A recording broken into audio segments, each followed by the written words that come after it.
War of the Worlds, chaos, madness, or is it? Can't Christians and Mormons get along? They can. Together, we have a special episode with none other than the Stephen Pynakker. In today's program, Stephen Pynakker joins the program from Mormon Book Reviews. Then we'll have a segment called Through Elephant's Eyes, where Stephen and I will talk about our experience making a video together. Or rather, we're going to talk about Stephen and kind of his fascination with all things restoration and Mormons. Then we'll get into the trunk treasures, where I pulled up some fun, what'd you call it, comments from the video that we made together. We'll react to those, so stay tuned because you might be on there. You might have a comment that we're going to react to. And then last, we'll get on the breaking news, the Big Ears Bulletin. John Taylor, a fundamentalist's dream. What is this? We'll talk about it, and very exciting to have Stephen Pynakker here on the program. Stephen, I'm moving you over a little bit because I'm a little uncentered, but there we go. That's All looking right. good. How are you doing? Doing great. Doing great. Thank you so much for having me on today. Well, thanks for joining. I've been looking forward to this for a long time. So let's see. You just called me out of the blue. I believe Jacob Hansen must have given you my number or something, and we've been kind of chatting ever since. And I've always been a fan of the Mormon book reviews, and so I'm like, yes, this is like, wow, a fun moment for me. But Stephen, you're not a Mormon. You're not a Latter-day Saint. Well, then what the heck are you, and why are you wearing a BYU shirt? Yeah, great question. Thank you. Thanks, first of all, for having me on. Really appreciate it. And yeah, I remember Jacob mentioned something about you and your channel about that. Oh, we're doing that test or whatever that we got to do eventually. Yeah, we do. To determine what kind of Latter-day Saint you are and stuff like that. And then you and I just started talking, and you told me a little bit about your channel. It was relatively new, and I'm always interested in talking to all the different people in this space, whether they're faithful, they're maybe more scholarly, or maybe they're even antagonistic. I'm honestly one of those people. They call me the Switzerland of Mormonism, where we really truly are the only neutral Mormon podcast, and partly because I don't have an agenda and I don't have a dog in this fight. I'm more interested in about getting people to talk to each other and building bridges between people, and trying to bring unity not only to just different church bodies between evangelical and the Latter-day Saint world and the Restoration, but also just even people together, even including atheists and people who are ex-Mormons and stuff, and get them at a place at the table that we can have civil conversations. And if I remember right, well, first off, you are currently an evangelical Christian. But at one point Correct. you had a moment there with atheism. Is that It was correct? more than a moment. It was More than about a 13 moment. years. 13 Yeah. years. Okay, that's longer than I thought. And but before that, so you were Christian, atheist for 13 years, and now Mm-hmm. Christian again. Mm-hmm. What walk us through that experience. It's really a fascinating story, and I've told the story in a few places, including the final episode I was on Mormon Stories with John Dehlin, where Yes, you it was have. titled "How Mormonism Saved an Evangelical's Life." Yes, Yep. on Mormon Stories. Yep. Core Horse channel himself. Let me praise Mormonism and the Church of Hey, Jesus that was a Christ. few years ago when he was Yeah, supposedly more friendly. I don't know. I haven't seen much positive stories lately, but I don't know. Maybe I'm just not well, following closely enough. But anyway. I think John has different seasons and stuff like that. But like Jacob Hansen admitted on his program, and him and I have talked about it extensively on the phone, that he said he does not believe that John Dehlin is trying to destroy the church, nor does he think he hates the church, but he thinks he's trying to reform the church in his best way and wants to help it. So that's what And, Jacob Hansen says. So to me, it's like, and Jacob and I just Hansen's tell right about people everything. So right. But my point is, if Jacob Hansen can have that position, then people like on the far conservative, like TBM community, need to hear that, because I tell people, yeah. see, that's what I've been trying to tell people all along, because I got to see that side of John Dehlin. I'm sorry. Hold on one second. Yeah. Okay. So you got to see that side of John Dehlin. Yeah, and that's why I think your channel is so important because you're like the one person that everyone talks to. You know, you have even just recently, there was talks on Twitter between, I think, Jacob Hansen and Cultural Hall about maybe getting together, and it's like, well, let's get Stephen Pynakker. He's the middleman. He's willing to talk to Yeah. everyone.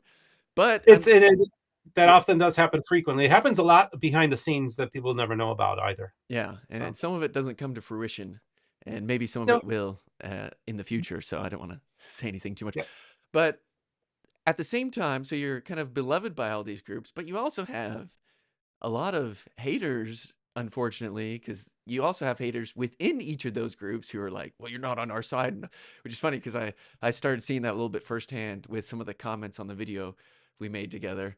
And we'll get into those a little bit later. I think some of them are kind of funny. People are like, oh, Steven, he's just blah, blah, blah, blah, blah. I'm like, yeah. okay, whatever. Like, well, why can't we have this is why we can't have nice things, I suppose, because when someone nice comes along, has an actual neutral channel that's not a Latter-day Saint but is like talking to all kinds of members, like you said, in or out of the church at all kind of levels of the spectrum of faith, and we can't like we can't accept that.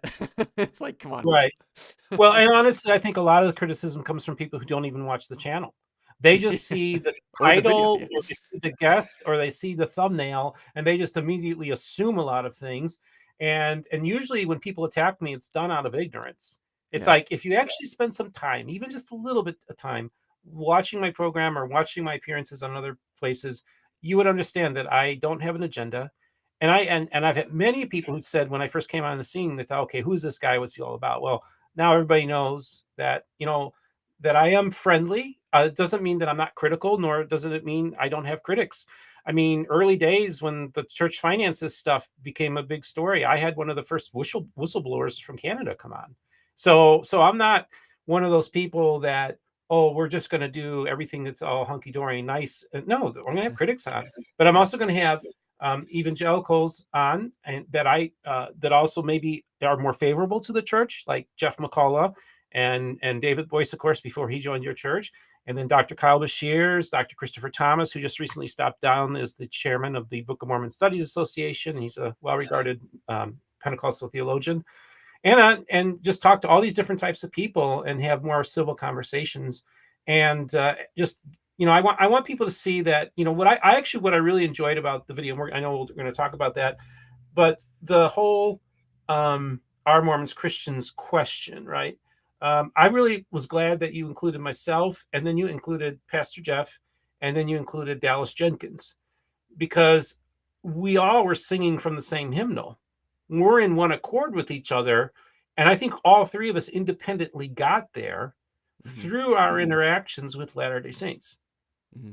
And like I tell people, and I remember telling David Boyce this back when he was still on Team Protestant, before he joined, before he teamed the Trader and became Team Restoration, is I remember we were talking. I said, David, the advantage that you and I have is, unlike the haters of the church, in particular the evangelical apologists, or those clowns that stand out with their signs during general conference, or during a temple dedication, or at a pageant.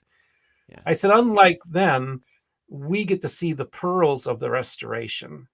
Yeah. And once you see the pearls, you can't unsee them. And that's what we get to see. So people aren't going to put their pearls out to people that are haters, but they will share them to people like Jeff and I and Dallas and David and others. And I think that's really, really important to understand, that you don't really understand Mormonism until you've seen the whole parts of it. If you're just looking at the negative, you're only going to see the negative. Like I tell people, so if you're just looking for the devil in the details, you're going to find the devil. But I say you also need to look for the Jesus, Yeah. and also do that too. That is a perfect segue into our first segment. This segment is called Through Elephant's Eyes. Let's get.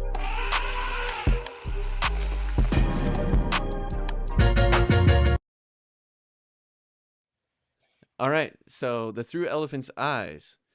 So we did make this video together, but before we get too much into the video, I did title this something about this Christian loves Mormons or something to that effect.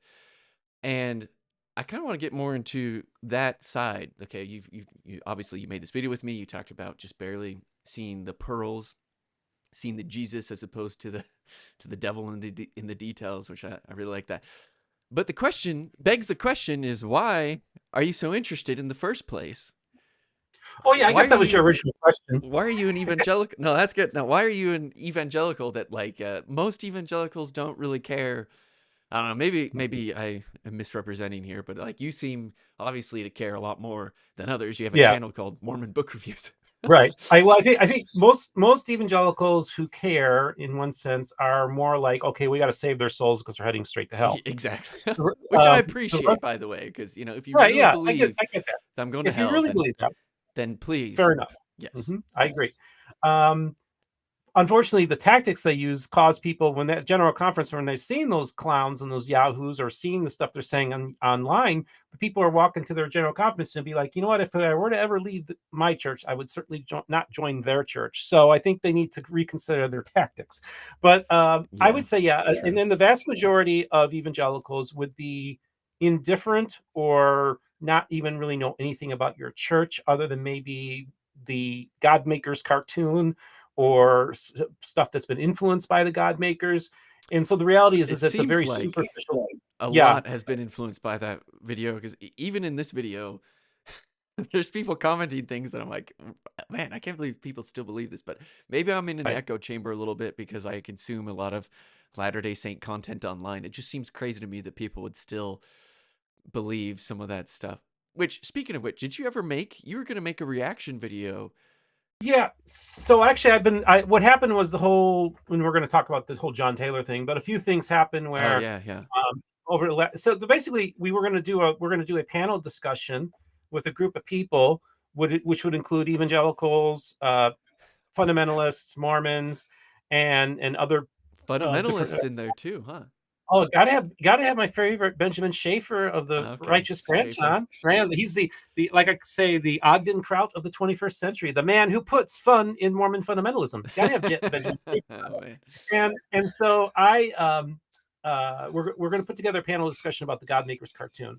And actually I've talked to Jacob about it, and Kyle Bashir's actually wrote an article Substack about it, and then of course I saw that Jacob did like a little response to it. But yeah, I'm hoping to put together a panel discussion and actually watch the cartoon and comment and do commentary on it. So I think that'd be fun. I'm a little nervous because you at one point mentioned that there was like a faithful Latter-day Saints who were like, yeah, this actually isn't that bad. I'm like, who are these people? Like, what the We'll heck, find man? Like, I don't know. It's kind of funny because, as much as like there's certain things that I think are just like kind of make me roll my eyes when evangelicals bring up, there are Latter-day Saints who do believe those things, Mhm. and probably a lot more than I would like to admit, like things that I either find repugnant or I just don't believe. And the doctrine itself, I think, is more wide open than what maybe others would think. There's a lot of like diversity of thought even within, the Church of Jesus and Christ of and Latter-day diversity Saints. of diversity of practice. Somebody's putting together a panel discussion with like five. I've already had one panel discussion with some women, but I've got like 5 or 6 LDS women that want to bring back polygamy. But I also hear from people in your church that say, "Well, we practice the principle secretly." So Yes, I think that's a problem. The well, church I famously don't has get some kind of like office in the church office building that's like designed. It's like this secret. I don't know. Like some of the media has like talked about. It's like this secret. You probably know more about it than I do. Like they're trying to find the secret polygamists among them. It's crazy though. And I know we'll get into polygamy a little bit later because we're going to talk a little bit about the John Taylor stuff, which can be fun. I attended my mom's board back in Utah about a year or so ago, or maybe it was longer than that. Point is, we were talking about polygamy as part of the lesson. And there's people in there who stood up and remembered. This one lady in particular stood up and was like, yeah, I remember my grandpa, he was a polygamist. And she kind of talked about some of the blessings and the struggles with polygamy. But it just reminded me that, like, we're not that far off from when this happened. Like, this lady's an older lady, but like, it was her grandpa was a polygamist. That's not that long ago. And it's still kind of in the church today. Anyway, we'll get into that a little bit later. But diversity of thought. Yeah, the secret polygamist, though. Yeah, I guess diversity in the sense that some people are at higher states of apostasy than others, right? Just kidding. in some ways, I guess we're all kind of we're not all living up to what we should. But yeah, polygamy shouldn't be lived today. Anyway, yeah, I don't want to like get it too in front of it. Let's get back to okay. So making this video, you got good old Gordon B. Hinckley at the front. I put a talk from his at the very beginning that I really love. It's called My Testimony. If anyone wants to check out the whole thing. Uh, Meanwhile, Glenna Anderson says, "Please, can you please ask your guests to stop calling us Mormons?" Well, Glenna, a lot of times what Stephen's doing is because Mormons, I think, is a word that refers to all levels of the restoration, and I think that's what Stephen's doing. So I don't think he's like trying to be mean or anything, right, Stephen? Of course, yeah. Yeah, Well, it's first of all, fine. like I'm a member and I attend the Mormon History Association. Right. I deal with Mormon scholars all the time. I have Mormon in my name, but also I tell people, I said, throughout the years, I watched so much stuff on YouTube about Mormonism around the time that they were launching this multi-million-dollar campaign, I Am a Mormon. Yeah. And so I tell people, I said, if the church wants to pay for me for the therapy, for me to quit calling them Mormons, I literally kind of felt like I was being brainwashed because every other commercial is, I'm a Mormon, I'm a Mormon. Now I can't say they're a Mormon. Yeah, yeah.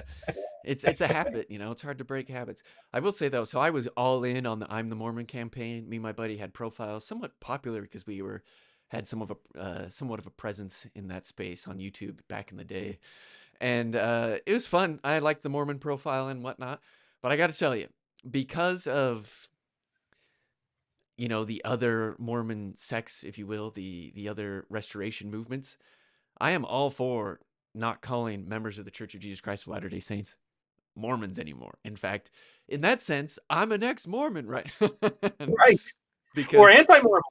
anti-Mormon. Well, I don't think I'm anti because I Well, really you're love and opposed to appreciate. having you're opposed to calling it, so you're Yeah. anti. Right, right. So I like Latter-day Saint. I'm all for that. I also like it too because, I'm in the camp of, I mean, obviously from the video, I want to be called Christian. I want to be associated, like, I want, if someone comes down and says, separate by religions, Christians over here, non Christians over here, I'm going to the Christian side, okay? Even if you guys don't want me over there, I'm going over there, Because, and I kind of think the Latter-day Saint, Church of Jesus Christ of Latter-day Saints moves us a little bit more towards that. So I think there's benefits there. I think there's benefits because of, like we talked about, the other restoration movements.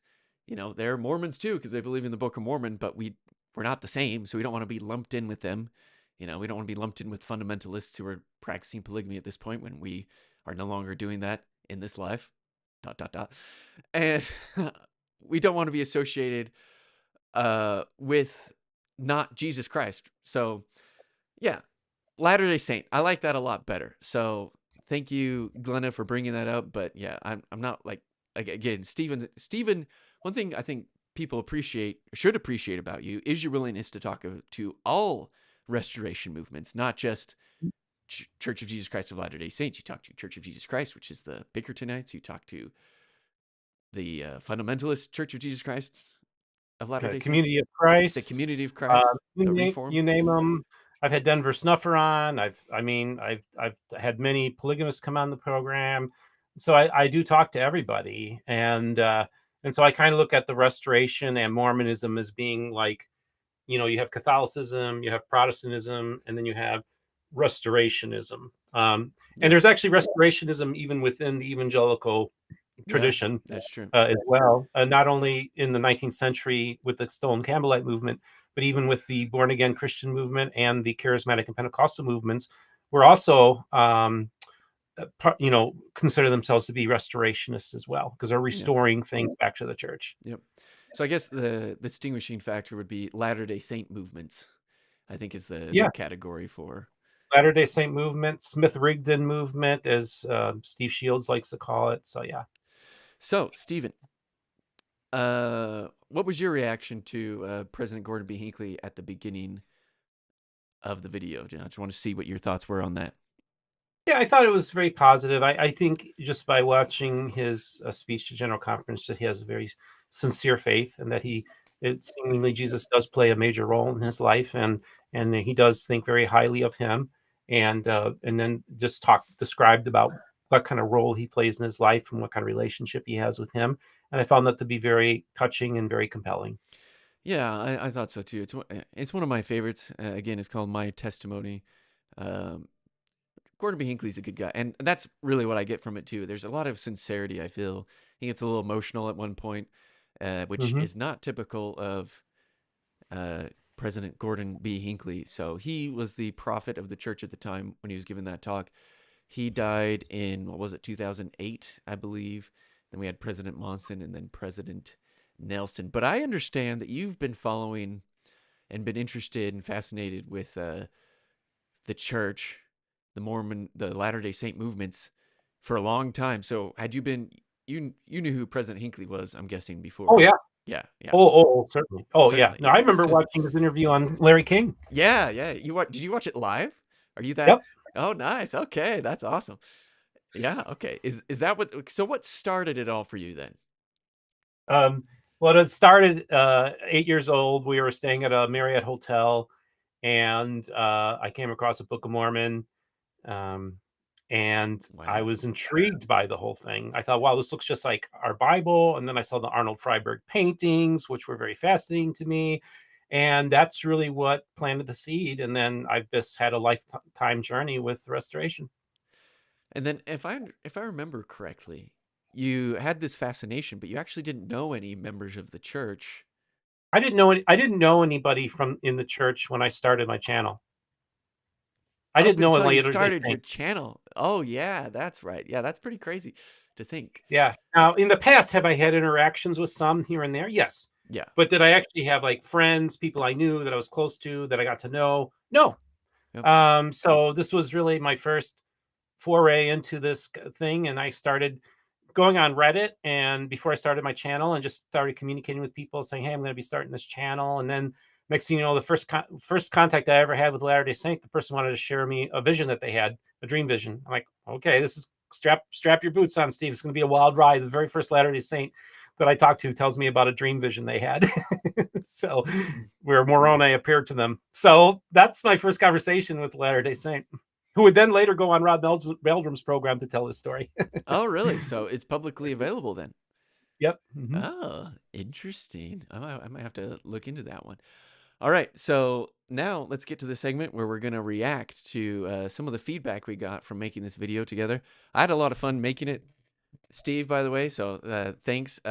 We got to do like a full interview. Not all of it made it in there. We'll talk about maybe where you can find the whole interview here in a second. But let's get to the next segment.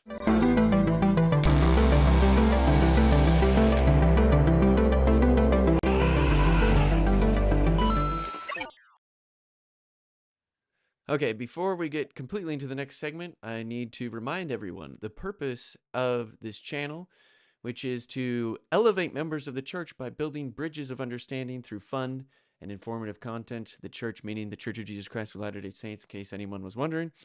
And point number 2 is to help honest actors to take the church seriously by exposing limitations of critics and correcting misconceptions. If you like that, you can always be a supporter of the channel. Let's take a look at some of the members. We have Pachyderm members, Jacob and Curious Mad Cat. Thank you for helping make this possible. And we have one Mammoth member, always searching for further light and knowledge. Thank you for all that you do in participating in Ether's Elephant, both the Pachyderm and Mammoth members. You're awesome. All right, let's get into some of the feedback on this video. So first, uh, it's kind of interesting. I don't know if you experienced this, Steve. Steven. I like to call you Steven. Do you like to be called Steve or Steven? Either one's fine. Okay, Steven. Where I don't know, my videos kind of get the waves. So like initially I get my subscribers to watch. It's all very positive. And then after a while, the algorithm takes it to people who are like, I want to hate watch that thing, which is kind of fun. So let's take a look at this first one here. I'll ask what your reaction is to it, and then I'll offer some thoughts. Holly Evildemiro off 131. There's no spaces, so I don't know what that's trying to say. But that's the name. Says, quote, Mormonism is not a Christian religion. They believe Jesus is created. They do not believe in the true Trinity. They sound like a Christian, but they deceive you. by not telling you their true beliefs and doctrine. Your reaction to that, Stephen? Well, and we've talked about this. Is Mormonism creedal Nicene Christianity that would be in line with Orthodox Catholicism and Protestant views on the Godhead and the nature of God? No, they're not Orthodox Christians. I refer to them as heterodox Christians, which I think is fair because they're Yeah. non-Trinitarian as well. Now it says that believe that Jesus was created. No, actually, they believe Jesus was an eternal person. They Yeah. believe so. I'm glad you As I brought say that that up. that the Jehovah's Witnesses believe that Jesus was created, but actually, and it's weird because he was created, but also he was the Archangel Michael. So he kind of had a pre-existence as well as Michael. But yeah, it's that's where you get like, oh, they say Jesus is created. So that's where you see like the conflation of Jehovah's Witnesses or other groups into your theology, which Yeah. so happen often so happens Yeah. happens so often. The Trinity thing, they're correct about that. The Jesus is created is my biggest beef there because I don't know. That's not true. They deceive you by not telling you their true beliefs and doctrine. I don't know. I think there's a. I would disagree with that. I think the members of the church are eager to tell their beliefs. I don't think they're like Yeah, trying to make it. I I think it's interesting because now that the internet's come out and Mormon doctrine and is out there, especially deep Mormon doctrine. I literally have had topics where we go and talk about deep Mormon doctrine, Yeah. like get deep into it, right? I had a guy wrote a book 4 or 5 years, about 3 years ago called Deep Mormon Doctrine, and we went and our Mormon doctrine. We went and did some really deep diving into stuff that's really like the meat as opposed to the milk. So even as an outsider, just to kind of explore these concepts and ideas. But yeah, the thing is about it, though, too, is the Latter-day Saints Church does try to present itself more as like a mainstream Christian religion that started with David O. McKay's Correlations in the 1950s, where he's like, okay, guys, we're going to shave off all our beards and we're going to Clean cut. correlate history, and we're going to try to fit into 1950s mainline Protestantism. And in many ways, they were effectively able to do that. And what we're seeing now, like with using the cross more, emphasizing Easter more, instead of having the angel Moroni on the Google Maps, they replaced it with a cross. So we're seeing like, it's kind of a change. It's like they're changing their image, but they still have their doctrine. And so that's where I think it's really important. We do talk about the differences, but I don't think anymore it's necessarily fair to say that they're deceiving people. I think they're just like, it's the same. It's like, it would be like trying to talk about different doctrines, deep doctrines of Christianity to a baby Christian. Like, they're just not going to get it, and they're Yeah. still learning. And so I think that it's not fair to say deception. But then again, there's deception in all different types of religion too. So let's be fair about that too. That's true. And hold on. Or deceptive practices, right? Like, when the baseball baptisms in the early 60s, right? In England. I mean, Or basketball or soccer, or, depending on the there was, era. yeah, that there's no doubt deceptive tactics happen, but I can tell you deceptive tactics happen in just about any proselytizing group. Yeah, I think that's right. Uh, but yeah, I think overall though, I don't think hold on. I changed that inappropriately. Okay, here we go. Oh, I have all the ones appearing behind it. Okay, well, I'll just do this. Next one. This person clearly didn't watch the video. I don't think they just clicked on it because of my claim at the beginning. They say, no, they're not. They believe the Bible is outdated and misogynistic, so they need the Book of Mormon. Outdated and misogynistic, is that your experience with why Latter-day Saints have the Book of Mormon? Absolutely. That's comes from a place of total ignorance, and I don't even think it's worthy of a comment. Yeah. All right. Fair enough. Okay, there's some more positive ones coming up, I think. Question to LDS. I'm a creedal Christian who has a testimony of Jesus as my savior and love Heavenly Father. Can I call myself a Mormon? Or are y'all gatekeeping the term?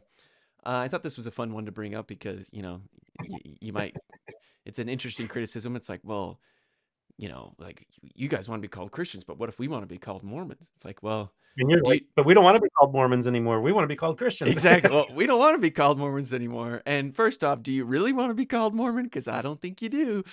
But the funny thing, it's like, well, it's pretty simple, right? Mormon meaning believe the authenticity of the Book of Mormon. Christian would be you believe the authenticity of Christ, as far as I'm concerned. So if you believe in the Book of Mormon, yeah, like even if you're not part of the church, is kind of getting our discussion earlier. There are a lot of Mormons who are not members of the Church of Jesus Christ of Latter-day Saints who belong to different sects, or maybe are just Mormon because they believe in the Book of Mormon. Now, I would hesitate to call someone like who doesn't believe in the Book of Mormon a Mormon. Like I know some people who have left the church want to be called Mormons for whatever reason because they feel like they're a cultural Mormon. And I don't know, like as long as you put the word cultural in front of it every time, then maybe that makes sense. Same with like a Christian, like it's like Stephen, or no, what's the guy's name? Oh my gosh, I'm just forgetting the famous atheist who recently was like, "I'm a cultural Christian." Oh yeah, Richard Dawkins. Richard And I was just Dawkins. Thank you so I much. was actually I was actually talking on the phone with Colby Reddish about it tonight, Oh yeah, and I was just like, we were talking about it. I said, 20 years ago, I would have never in a million years yeah, would have expected to hear Richard Dawkins call himself not only say that he is a cultural Christian, but he's glad he lives in the Christian culture, Christian nation. yeah, So for me, it's like that's the equivalent of a born again experience, as far as I'm concerned. yeah. I mean, he won't agree with that, and he still says he's an atheist, but like at least Well, he sees the when fruits. I say that, he was probably of all the four horsemen, and he was probably the most uh, angry and antagonistic towards religion and Christianity. Yeah, So to imagine, like, if you were to ask people back then, 20 years from now, which one of these guys would call themselves a cultural Christian, you probably would have guessed the three others before you would have guessed yeah, Richard Dawkins. yeah, which is pretty wild. And so, like in the same sense, though, that I mean, maybe you call him a Christian too, but like because he's more of a cultural one, I wouldn't call like people like John DeLynn. I know he likes to sometimes say he's Mormon still or whatever because of the cultural part, but I would say no, he's culturally maybe. But you got to have that clarifier, I think. But yeah, Jeremiah Collins 9630. If you believe in the Book of Mormon, you can absolutely be called a Mormon as far as I'm concerned, though I don't think you would want to. All right, this one I thought was kind of funny. Pastor Jeff talks so much but says absolutely nothing, coming from Victor 702. I thought it was a funny critique because Pastor Jeff is very calculated in what he's saying in some of these clips. And I watch so much Pastor Jeff trying to get good clips of him like talking about this question about are Latter-day Saints or Mormons Christians. And he's right because he doesn't really say it. I mean, he agrees definitely, I think, a lot with both you and the creator of The Chosen, but he's a little bit more like dancing around it because I think he has a definition, which I'm fine with because I appreciate a lot of the stuff he Well, does say. but also too, just so you have to understand that he is actually a credentialed minister with a Yes, that's Christian true. denomination. So in many ways, he has to be careful in things he says. He has told me things off the record that he hasn't said on air. I'll just say that, and I'll say that I've said the same things to him. So him and I have a close enough relationship where we talk very openly about these kind of things, and we talk good, bad, ugly, everything. We're very interested in the people of the restoration, and we really have a heart for the people. Yeah, that's great, and I really really like that about both of you. I want to talk to Pastor Jeff at some point. I'm planning on it. We'll see if that ever happens. Let me know if I can hook you up. Sounds good. Kiori, I saw you in the chat and you had the top comment on the video, so we had to include it, Kiori. It says, I can't answer whether organization X or denomination Y is a Christian. The most important question I can ask myself is, am I a Christian? Your thoughts, Steven? I think that's a very fair question to ask, and honestly, I think that's. I think people need to be more concerned about their relationship with the Savior than other people's relationship with the Savior. Are you in line? Are you in line with Scripture? Are you in line with Christ? Is he doing the work through you, or are you just trying to do the work yourself? Mm-hmm. Um, are you following the principles of the peacemaker? Are you following him? Are you turning the other cheek? Are you willing to give up everything to serve him? So that's why I look for the fruits in people. I don't look for what they say doctrinally, what they believe. I think it's really important. It's like, am I following in the footsteps of Christ? And I think everybody who's a Christian and a follower of Yeshua should ask themselves that question every day. Yep. I totally agree. And any last words before we get into our next segment here? Well, it was fun to respond to some of those comments, and appreciate you Yeah. putting them out there. Yeah, I think that was a pretty good sample of where everyone was. I think what Kiori was saying was kind of like the initial punch of people. Then you had like some kind of like hard leaning Christians, I think, that joined on last second just to react to the title. Because I called it, I Yeah, said, yes, Mormons are Christians. Yeah, you know what? And in the video, I actually say Mormons may or may not be Christians. And I think part of that, me saying that, is because I think it's true, because I think Mormons, as we've talked, encompasses a lot of different people, and yeah, and even if you're a member of the church, you might not be a Christian. I think that's right. true. Uh, Absolutely. And so I'd say that about all different groups. I think it's really important that we put aside what building people go to on Sunday or Saturday or wherever, um, and just see if the Savior is operational in their lives. yeah, That's really what you got to look for. By their fruits, you'll know them. yeah. Okay. And real quick though, before we move on, so I mean, both you and Pastor Jeff have both mentioned that you have kind of like this special love for Mormons, for Latter Day Saints. You both have channels as evangelicals dedicated towards Latter Day Saints, which is really nice.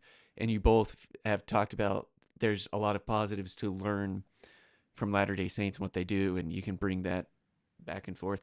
Well, I think likewise, the other side of that coin is I think there's a lot of wonderful things that the Christians do, evangelicals do, that Latter Day Saints could learn from.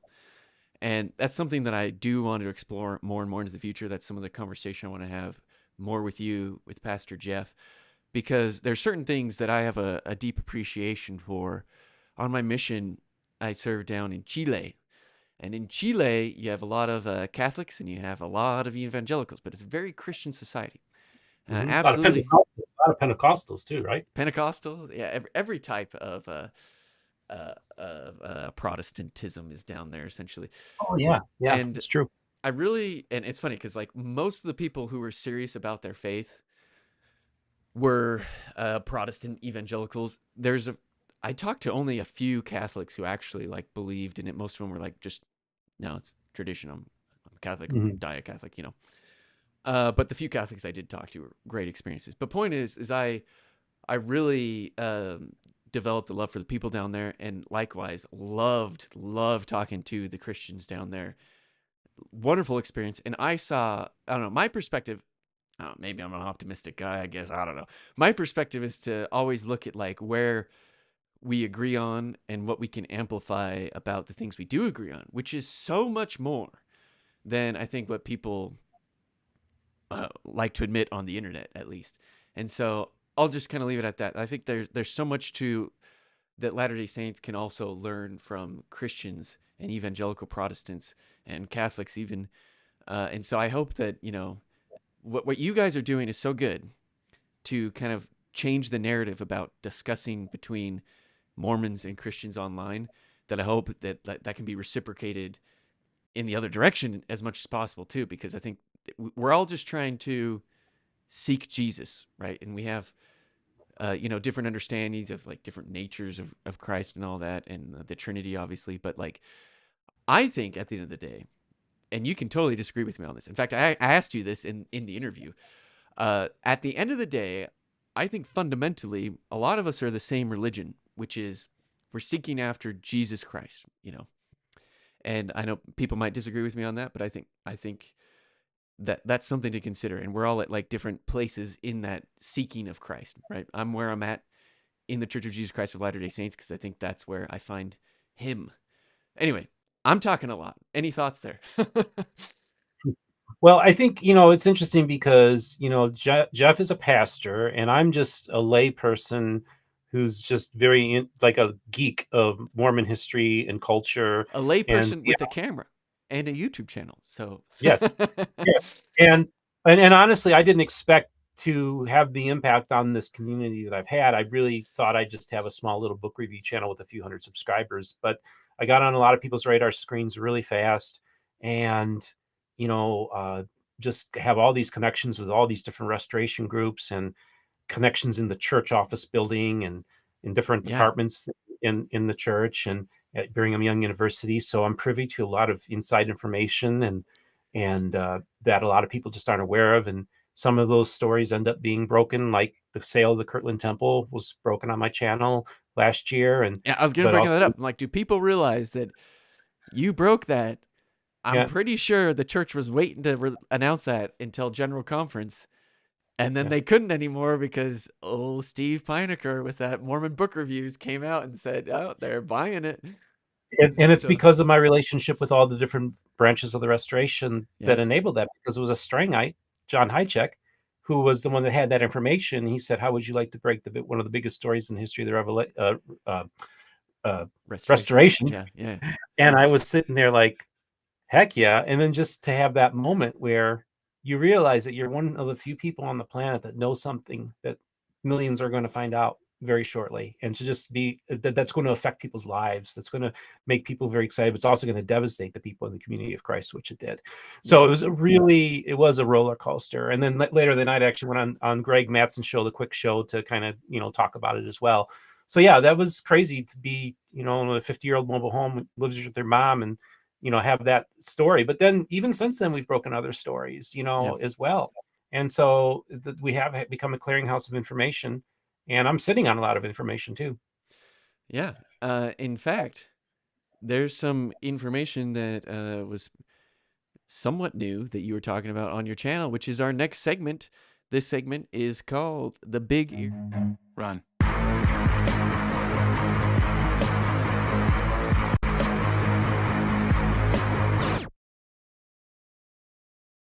All right, you saw it in the thumbnail. This is supposed to be John Taylor holding a cross with two polygamous wives, and this is what AI created. Which, Okay, I figured that. I was thinking, I'm pretty sure that's AY generated. I would have that like front and center if I had a prophet holding a cross in your restoration. hey, well, the cross is interesting. I understand that we actually used it up until for a while, but in Utah there was like disagreements between the Catholic groups and the church, and that's when they decided we're just not going to use it as much anymore because the So then first what's interesting. presidency. Oh, real quick, the first presidency, from what I understand, was going to put a giant cross up on the Ensign Peak, is what it's known as Mhm. today, and that was gonna happen. And then they just scrapped it, and they said, we'll let the cross be the Christian or the Catholics thing. We're gonna not stick with. Anyway, sorry, go ahead. It's interesting. I know that there was a proposal to put it up on Ensign's Yeah, Peak, yeah, yeah, and that was really fascinating. But if you look at old photos of Brigham Young's wives, they were all wearing crosses, yeah, yeah. It was a and it thing. wasn't. And what it was is really it was part of David O. McKay's correlation. So essentially, I come from a Christian Reformed tradition that really kind of that wasn't too crazy about people wearing crosses as well. So this isn't entirely an anti-Catholic thing. There were a lot of Protestants that kind of felt the same way, that the cross was kind of too Catholic. And Yeah, so in order for David O. McKay to try to mainstream Latter-day Saints, I think he wanted to move it away from any imagery that might be associated with like Catholicism. So I think you saw kind of a couple different interesting things going on back then. yeah, yeah. And I think it was overall a smart move to be distinguished. But now it's kind of interesting because it does seem like we're kind of coming back a little bit in the sense where we were like, no, we're not the same Christian churches you've heard of. We're different, and now we're kind of like, well, we're similar, but we got more books. But yeah, okay, so yeah, this John Taylor thing. If someone just woke up yesterday, a member of the church, and they're like, John Taylor, I haven't heard of his name for a long time. Like, when has he been relevant? He's the third prophet of the church. Why is everyone talking, Stephen, about President John Taylor, third prophet of the Church of Jesus Christ of Latter-day Saints? Well, for a long time, the church denied that this revelation actually existed. In 1933, June of 1933, they even declared it to be a pretended revelation.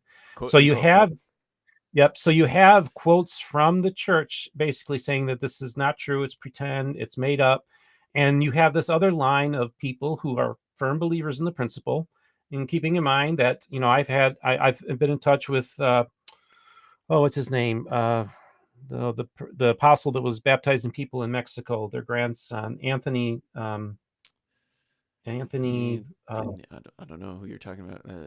Well, either way, he was an apostle in the church, and he was baptizing people in Mexico, and he was telling them, he says, no matter what happens, whatever you hear, you're to continue this principle, no matter what you hear from in the States, what's going on. Yeah. So, and this is post manifesto baptisms happening. This is like in the 1900s, early 1900s. There's still people are still being taught that they need to go and practice the principle. Even post manifesto 1890, Brigham Young's son was taking wagon trains, advertising in the paper. Hey, let's all go down to Mexico and get sealed to your plural wives. So this was happening 1890 after, okay, and this was very open. So basically, there's this idea. So basically, the thing is, in 1886, a year before John Taylor dies, he's on the run. He's on the lam because the feds are going after him. Why? Because he's practicing and advocating the principle, which is what all the leadership was doing, and they were all on the lam. And he wrote down this revelation that essentially said that it's an eternal principle, and that we're referring to polygamy as being an eternal principle. Now, why isn't polygamy in there? Well, during this period of time, they're being hunted down. Probably better not to have coded words, but we know the eternal principle and stuff was referring to polygamy You're at the talking time. about it says, it doesn't actually say the words plural marriage. It says Right. everlasting covenant. Everlasting covenant, all these kind of things, which they would have understood as referring to plural marriage. People in that period of time. If you look at the reception history, that audience that would have seen that or during that period of time would have understand what he was saying. So people who try to say, well, plural marriage or polygamy is not mentioned, well, it didn't have to be. They understood what that was. So essentially, this is a revelation said in the first person, thus saith the Lord. Okay, these are the words of God, and basically says that this principle is to continue no matter what.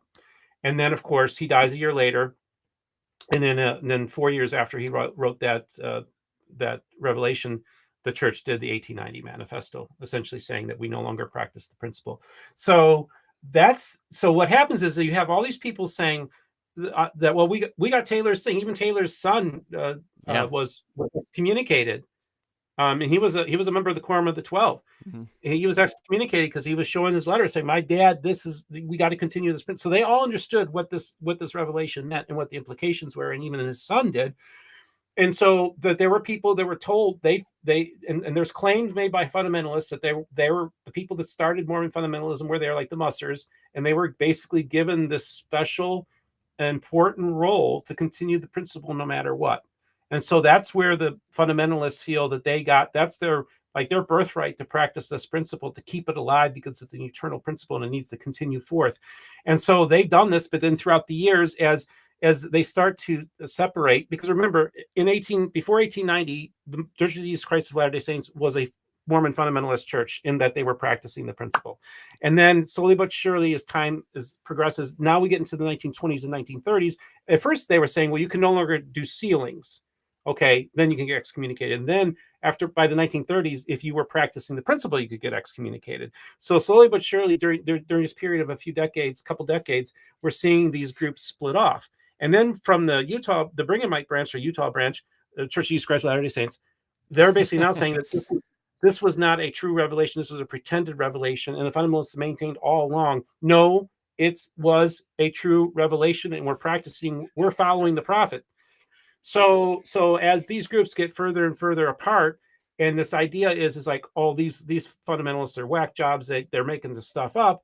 Well, now when that letter, so Christina Rosetta, my friend, somebody from Church History Library sent her a link and said, check this out. Now, Christine is another person who's an outsider. She's actually raised Pentecostal, is now a Catholic, and she's a leading Mormon studies character with polygamy, since somewhat retired from that.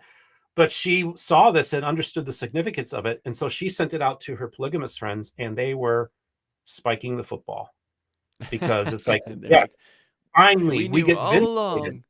We Yeah. knew all along that we're practicing what the prophet wanted us to do. And so that to them was a big deal. They were spiking the football. My phone was ringing off the hook, like, Steve, I can't believe this. This was a huge deal to them. And Just because they published it on, because the church didn't give any commentary to it, right? They just published the file. But you understand, for years, people have been begging the church to put this out.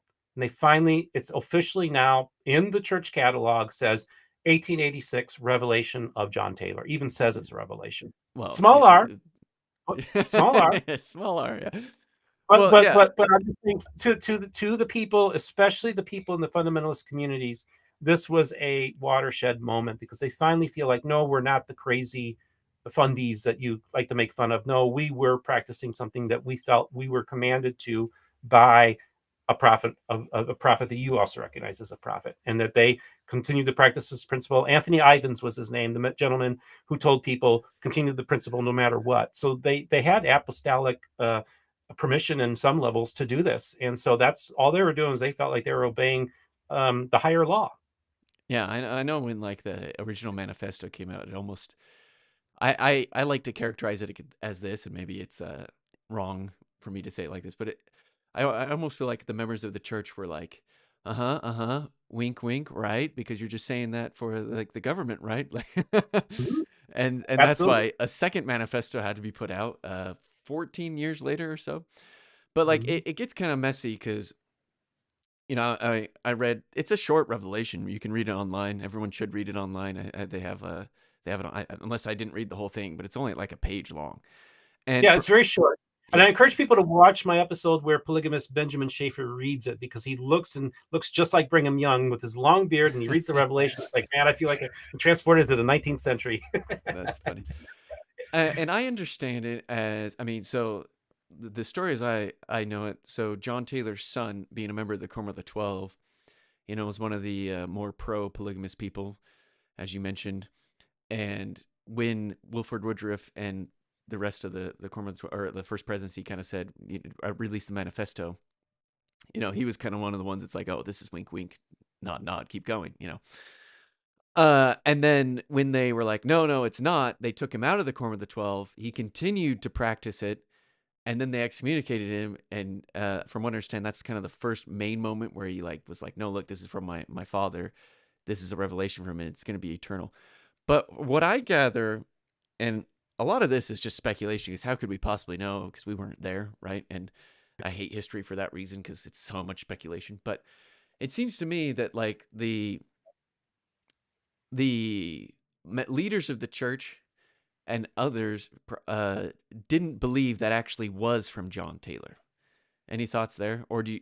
Because from what I understand, isn't it more recent that they're like, oh, this does match his handwriting, where in the past they're like, no, it's a forgery kind of a thing, or was it? Or am Uh, I missing something to this story? you know what? I would love to have you talk to some historians who are better versed on it, but no, it was pretty well understood that this was His real. handwriting. Yeah, yeah, Yeah. it was understood. So I think they understood what this was. I think that the church would later try to do public stuff where they distance themselves from it. But I think now, I mean, the fact that it's acknowledged by the church, it yeah sure hasn't been acknowledged by the Quorum of the 12 of the First Presidency, but it's been published in the church catalog, and they don't do that lightly. That's a lot of thought and stuff that they're putting into that. And if there was any thought that that was a fake or a forgery, it would not find its way into the catalog. And I think Well, you got now they but believe it's no, real. Now I'm talking about back in the day. well, that's the thing though, is that you part of it is if you wanted a document to be authenticated, if they found this document 10 years ago, then we would have to think, is this a Hoffman forgery? We know Yeah. that this document has existed for a long period of time. We had many people, including the son of the prophet, attest to this being him. Okay. And so this was all knowledge to the Quorum of the 12. Well, but you have This the son all, of the prophet who is leaving the church and saying, "No, like I should be practicing polygamy. See, this is what my dad. And they're like, oh, "Okay." So I yeah. don't know, just some of these like some of the stuff about the pretended, like maybe they knew it was real, but like maybe they legitimately thought that it was just made up, and because they didn't have No. like forensic Well, I will handwriting say and all this. we have people on record that publicly say that it's not real, but then we have minutes where they were it's shown that it was real. So Okay. there's information, and I can't give you names, but I just know that there are people, apostles, that knew that these were true, but publicly they said something differently. And again, this is a time when they're afraid that the government could come in and take all their stuff. If they don't clamp down on this stuff, there's still that. Right. You have the whole Seizing property was on the line. yeah, yeah, exactly. Had the Reed Smoot hearings going on during this period of time where didn't want to seat a senator. So that's still a very difficult thing. So again, this is an example of the church saying one thing publicly and doing something differently, is something that we see with the manifesto. We even see that with the original Daves of Polygamy, where they were saying one thing publicly and doing something differently privately. So to me, it's like that just follows the same pattern. When they're dealing with polygamy, they follow this pattern almost to a T. Yeah, I mean, I would push back on some of that. I would like to see any of that evidence if you find some about them knowing that it wasn't like that, knowing it was authentic, because that'd be interesting. Because that does it does seem interesting. But like a lot of this stuff though, like when they released the manifesto in 1890, they're not expecting people to get divorced. They're not expecting to. There's kind of like a waning off, I feel like, that should be expected, and especially because like the communication obviously was much different back then. Took a while to get things up north in Canada where we had people. Took a while to get things to California, down to Mexico. Also, they had different laws too. And as you said, there's like some ambiguity there. It's like, wait, are they just saying this for the United States? Do we keep doing it down in this country? Communication was a big, big deal. So to me, it makes a lot of sense that it would take a while to actually get out of the system. But anyway, if Yeah. you could send that to me, that'd be great. But Yeah, that's one thing. But again, Anthony Ivins was down in Mexico in the 1890s and in the early 1900s, making it very clear that this principle is to be practiced no matter what. So this, and then people were coming down to Mexico specifically to be sealed. So I mean, right, yeah. that was that they had enough communication to know that they could go down to Mexico to get their marriages sealed. Okay, fair enough. And the one thing though that is interesting, and again, there's so much speculation here though. With anything history, I just have to keep saying that because I don't like history for that very reason.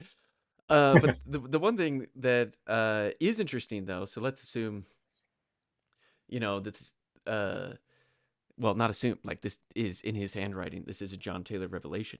Well, it actually doesn't contradict anything I feel like that the church is even talking about today. The difference is that once Wilford Woodruff et al. And the first presidency took over, is they now had the jurisdiction, if you will, to make the decision on what was going to happen with polygamy. And so people needed to respect the authority of the priesthood under President Wilford Woodruff. And I don't think that what President Wilford Woodruff did contradicts anything in the revelation from John Taylor or anything now. The revelation from John Taylor doesn't really contradict anything now.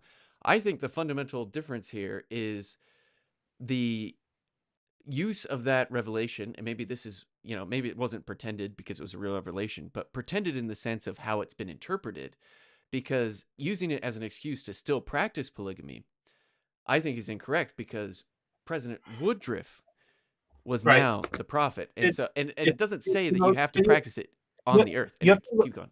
you have to look at it from the perspective of fundamentalists, that they believe that when the Sure. church finally started cracking down on what they considered to be an eternal principle, they considered the church on some level has apostatized. So that's the Right. fundamentalist perspective. And so and again, if a let's just say that President Nelson went to you today and commanded you to practice, no matter what the church is teaching this right now, this is a true principle, and you need to continue this practice. Like, and then 5 years from now, the church changes this doctrine, and President Nelson's dead. Some people might confound the first presidency. Others would be like, "Hey, Yep. I was commissioned by the prophet to do this."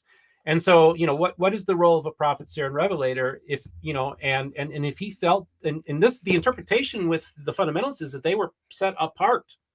So it wasn't like they were looking for an excuse to practice polygamy. They were set Yeah. apart Called to to do it. continue the principle, but that was commissioned by them in their theology. They're commissioned by John Taylor to continue the principle no matter what.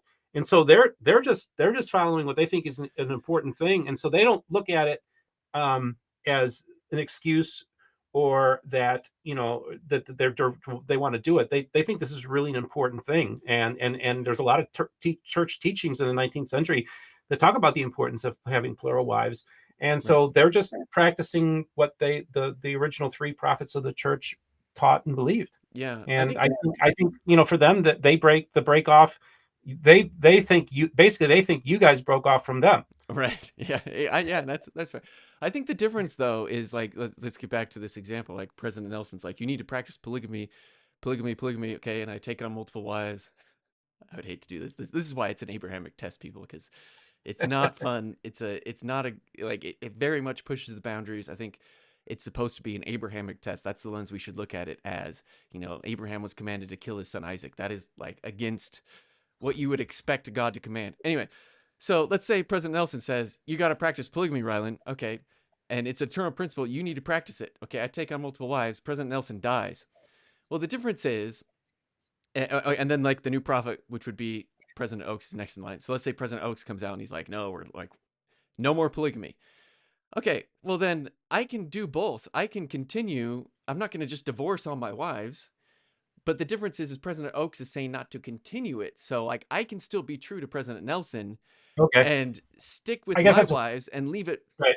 forever. But I would be wrong to force or not force, teach my Okay. children. You need to have multiple wives because now I'm not respecting the authority of, well, in this case, President Oaks, but Well, it'd be President just Woodruff, just right? just So tell that to all just tell that to all the wives that were divorced during this period of time. yeah, They were well, forced, I so there are a lot understand of that they women. weren't forcing people to get divorced, and like it wasn't like everyone said, like you still had to retain your families. You know what I mean? It wasn't like everyone just like you, because you can't just go from polygamy to nothing instantly. But there were cases when that did happen. Sure, So cases, yeah, but yeah. I don't think that was from what I understand at least. It wasn't expected that people would just like abandon their families like that. I do know, and speaking of which, when we talked at the beginning with the lady in my mom's ward back in the day who like remembers her grandpa's a polygamist, Yeah. I believe she did talk about, because I think it was probably when polygamy was waning down. I don't think she's that old. I think there's like stories about that where it's like polygamy's ending, and okay, I don't want to like misrepresent her because like it was like part of the story was when polygamy was ending and the difficulties of like, well, I still have families, and she kind of talked about that waning off of polygamy over time. Anyway, but polygamy is such a fascinating topic. You as a non-member, like you got to be just fascinated with polygamy, I would imagine, right? Is this like one of You your know like? what? That's the funniest thing. I would say of all the subjects I'm least versed in, it's polygamy. I never really studied it that much. I've probably learned more about polygamy since it's probably the one subject of Mormonism that I've learned more about since I started the channel has been polygamy. So this is still fresh and fresh. I'm learning a lot of new and interesting things. It's a So sensitive topic, I feel like, yeah, yeah, because I feel so. well, I and what do agree. you think about? I mean, we kind of talked about this over the phone. That revelation from John Taylor. I just mentioned. I don't think it contradicts anything that the church teaches today. I think it's pretty in line with Section 132. Well, And I think that a person who is a 19th century Latter-day Saint would look at that in a different lens than a 21st century Mormon. well, but what I'm saying though, I think what you're getting at is the polygamy versus monogamy and what everlasting covenant means. Well, I would say that everlasting covenant would also include polygamy because, like we talked about, President Nelson technically has two wives. He's a polygamist. Yep. That Hmm. fits into the everlasting covenant, right? The Hmm. difference is we're not practicing it in mortality right now, right? And so like it's still there. I think. So anyway, and Yeah. that, yeah, I don't know. And What do you think? there are others like the AUB and other groups that say, "Hey, your church is great. We love it. We send out the missionaries, spread the Book of Mormon, and then when people want to find their way into our church to practice the eternal principle, here we are." The AUB, what's the AUB? AUB, the Apostolic United Brethren. Oh, okay. They're like I think they're the largest polygamous group. Yeah, and you Okay. got that's the Allred group, Okay. and I've had Allred's granddaughter. That's Cody Brown's and Sister Wives group. So you have these polygamous groups that actually the FLDS is an outlier. This is not mainstream Mormon fundamentalism. It's an outlier. It's an extremist sect. There are many mainstream like people that are members of the AUB or mostly independent Mormons or members of your church that practice the principles. So there's actually, I think Yeah. now there are more. I think there are more people practicing polygamy in Utah now than there were in the 19th century. No way. Yep. No, I had to think about that. I don't know about that, sir. That's a bold Look statement. it up. That's I'm pretty fascinating. sure. I'm pretty sure there's more now than there was in the 19th Hey, century. Just I think how lived. much smaller you. But again, think how much smaller Utah and the population was Oh, then. okay, So it's okay. You're talking like raw numbers, not percentage. Okay. yeah, numerically, Numerically, numerically. that might be true because I mean they have a lot of kids. So I guess shout out. I used to live in southern Utah, and I would see polygamous wives always at Costco buying a lot of Uh-huh. food and stuff, and I always thought it was fun to see them. So if they're watching this, hello. I hope you're enjoying the Costco of St. George. It's a beautiful place down there, and I'd love to get yeah, down there. all but love. All the love. Love it. Well, hey, Rylan, I just want to say I really appreciated this conversation we had today, and I'm so glad you had me on tonight. Yeah, and so you can find Stephen Pynakker at Mormon Book Reviews. Go give him a follow on his channel, Yeah, and you too. And I'm gonna be taping an interview with the John G. Turner, the latest from Yale University Press, the newest Joseph Smith biography. yep, I'll be taping that tomorrow and probably releasing it sometime this week. So we have some really interesting guests, and we're going to be tackling the Godmakers cartoon. We're going to be tackling polygamy some more. We're going to be tackling a lot of current issues and also just history and theology of the church. That's what we do here at MBR, and we do it in a way that's kind and done in such a way that can be informative and even edifying. yep, and I love it. I'm a big fan. NBR all the way, and I think yeah, we'll end it there. Thanks for joining It's on. good. Awesome.